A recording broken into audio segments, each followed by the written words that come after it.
रामायण। मैं काल हूं, शाश्वत, अविनाशी, त्रिकालदर्शी। रावण के अत्याचार से तीनों लोकों में त्राही त्राही मच जाती है। ऋषि महर्षियों और निर्दोष प्राणियों के संकट को लेकर देवताओं की चिंता बढ़ती जाती है। विष्णु महेश के साथ नारद, वरुण, इंद्र और वायु सभी देवता प्रजापति ब्रह्मा के पास आते हैं।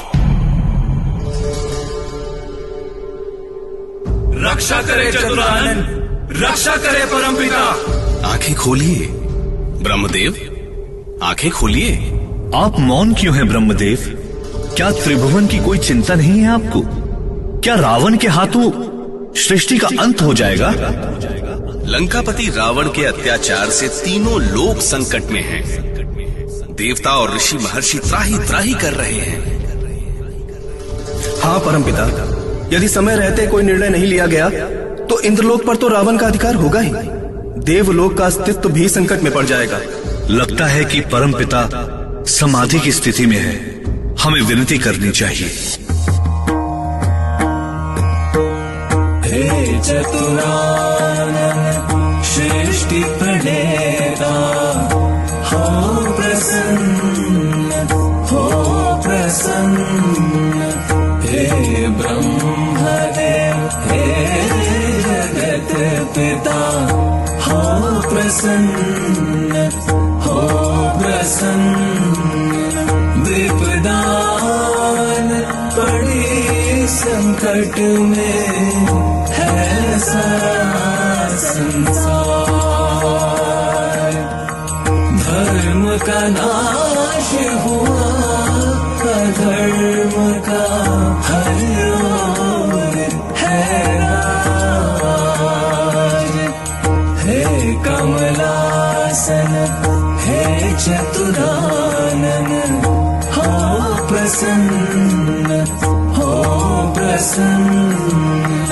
हे ब्रह्मदेव, हे जगत पिता, हो प्रसन्न, हो प्रसन्न, हो प्रसन्न, हो प्रसन्न।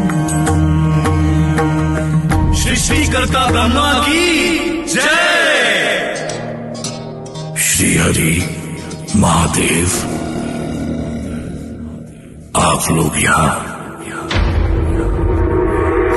त्रिभुवन संकट में है चतुरानन। यदि रक्षवंशियों को रोका नहीं गया तो तीनों लोकों में अधर्म का राज हो जाएगा ब्रह्मदेव। हाँ चतुरानन, ये घोर संकट की घड़ी है।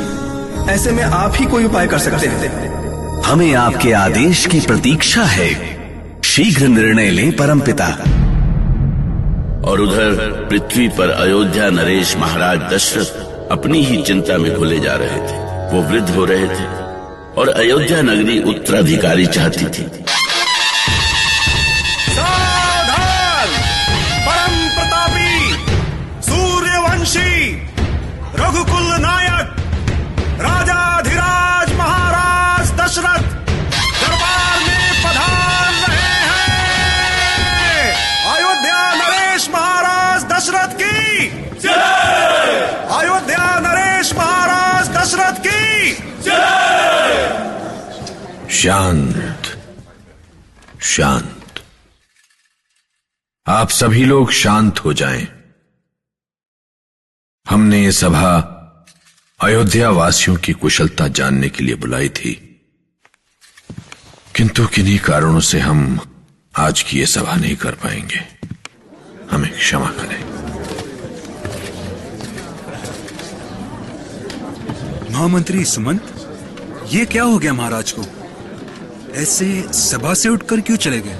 मुझे भी आश्चर्य हो रहा है। महाराज ने पहले ऐसा कभी नहीं किया। हाँ, महाराज कई दिनों से चिंतित भी लग रहे थे।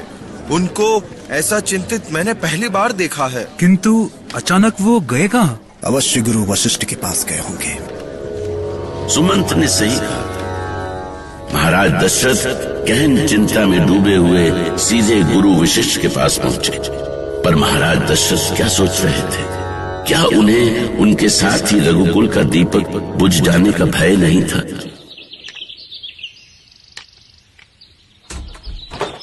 गुरुदेव वशिष्ठ को दशरथ का प्रणाम स्वीकार हो। क्या बात है महाराज, आप बहुत चिंतित लग रहे हैं। अब आपसे क्या छिपा है गुरुदेव, आप तो सब कुछ जानते हैं। जानता हूं महाराज, आपकी चिंता अयोध्या के उत्तराधिकार की चिंता है, अयोध्या के भविष्य की चिंता है, अयोध्या वासियों की चिंता है। किंतु गुरुदेव महाराज, मैं ग्रह नक्षत्रों की गति देख रहा हूं और काल के गर्भ में छिपा हुआ अयोध्या का भविष्य भी देख रहा हूं। इधर महाराज दशरथ की एक पुत्र पाने की चिंता थी, तो उधर देवलोक की चिंता थी रावण के पापों का अंत। और ब्रह्मा जानते थे कि इन दोनों चिंताओं का हल एक ही है, विष्णु का अवतार अर्थात राम का जन्म। और उन्होंने देवताओं से ऐसा ही कहा। रक्ष वंश के अंत की नींव पड़ चुकी है देवगण। राक्षसपति रावण के अपने ही पाप उसके वंश का अंत का कारण बन रहे हैं। ऐसे समय में आप सभी महर्षि कुशध्वज की पुत्री वेदवती और सूर्यवंशी अयोध्यापति अनरण्य के शापों के सफल होने में सहायक बने। किंतु ये कैसे संभव होगा परमपिता? विधान के अनुसार आपको वेदवती और अनरण्य के शापों की रक्षा करनी होगी। अर्थात श्री हरि विष्णु को अवतार लेना होगा। हाँ महादेव, संसार पर जब जब संकट आया है, श्री हरि ने ही इसका समाधान किया है। आज भी श्री हरि ही हमारे सहायक होंगे। हमारे विधान के अनुसार श्री हरि को मनुष्य रूप में धरती पर जन्म लेना होगा। श्री हरि, अब आप क्या सोचने लगे?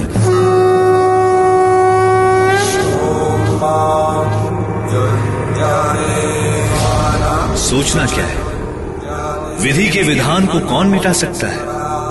परमपिता ने मुझे धरती पर अवतार लेने को कहा है, तो मैं विष्णु सृष्टि को राक्षसों, असुरों और दैत्यों से मुक्त करते हुए रावण के पापों का अंत करने का वचन देता हूं। श्री हरि विष्णु की जय। शांत, आप सभी शांत हो जाएं। परंतु परमपिता, आपने तो ये बताया ही नहीं कि धरती पर हमारा पिता कौन होगा और कौन होगी हमारी माता। श्री हरि, इस प्रश्न का उत्तर तो आप ही के पास है। स्मरण कीजिए, अनरण्य ने रावण को क्या श्राप दिया था। मेरे ही कुल में पैदा हुआ एक रघुवंशी तेरे राक्षस वंश का सदा सदा के लिए नाश कर देगा। ऐसा ही होगा परमपिता। हम अनरण्य के वंशधर रघुवंशी अयोध्या नरेश के ज्येष्ठ पुत्र के रूप में अवतरित होने का वचन देते हैं और हमारी माता होंगी माता कौशल्या। शांताकारं भुजगशयनं पद्मनाभं सुरेशं विश्वधारं गगनसदृशं मेघवर्णं शुभांगम्। मुनि वशिष्ठ परम ज्ञानी थे। देवलोक में हो रहे निर्णय का उन्हें भी आभास हो चुका था। इसी विश्वास पर उन्होंने भविष्यवाणी की कि महाराज दशरथ अवश्य पुत्रवान होंगे।